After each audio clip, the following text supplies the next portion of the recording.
महसूल मंत्री चंद्रशेखर बावनकुळे यांनी मोठा निर्णय घेतलाय। प्रतिज्ञापत्रासाठी जोडावे लागणारे 500 रुपयांचे मुद्रांक शुल्क माफ करण्यात येणार आहे।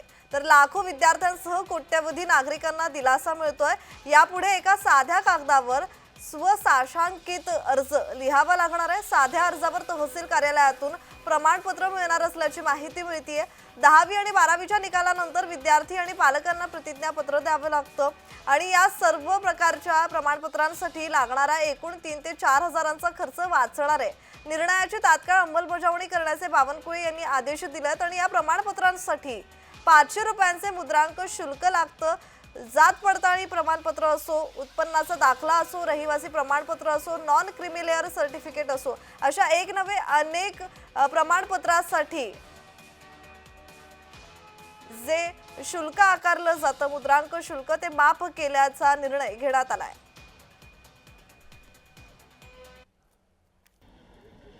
आता यानंतरच्या कुठल्याही शैक्षणिक कामाकरता म्हणजे जात पडताळणी प्रमाणपत्र असेल, उत्पन्नाचा दाखला असेल, रहिवासी प्रमाणपत्र असेल, नॉन क्रिमिनल प्रमाणपत्र असेल, राष्ट्रीयत्वाचं प्रमाणपत्र असेल किंवा शैक्षणिक कार्याकरता जे विद्यार्थी पास होतील त्या सर्वांना विद्यार्थ्याच्या शैक्षणिक कार्याकरता जे काही आमचा महसूल विभाग प्रमाणपत्र देतात त्या प्रमाणपत्राला कुठलाही स्टॅम्प लागणार नाही, कुठलाही मुद्रांक शुल्क लागणार नाही असा निर्णय आमचं सरकार देवेंद्र फडणवीसजींचं सरकारने घेतलेला आहे।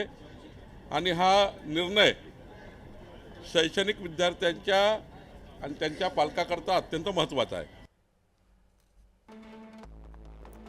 दरम्यान 500 रुपयांचा मुद्रांक शुल्क माफ केलं गेलंय। जात पडताळणी प्रमाणपत्रासाठी हे शुल्क आकारलं जातं। उत्पन्नाचा दाखला असो किंवा इतर कोणते प्रमाणपत्र म्हणजेच रहिवासी प्रमाणपत्रासाठी मुद्रांक शुल्काची गरज असते। नॉन क्रिमिलेअर सर्टिफिकेट, राष्ट्रीयत्व प्रमाणपत्र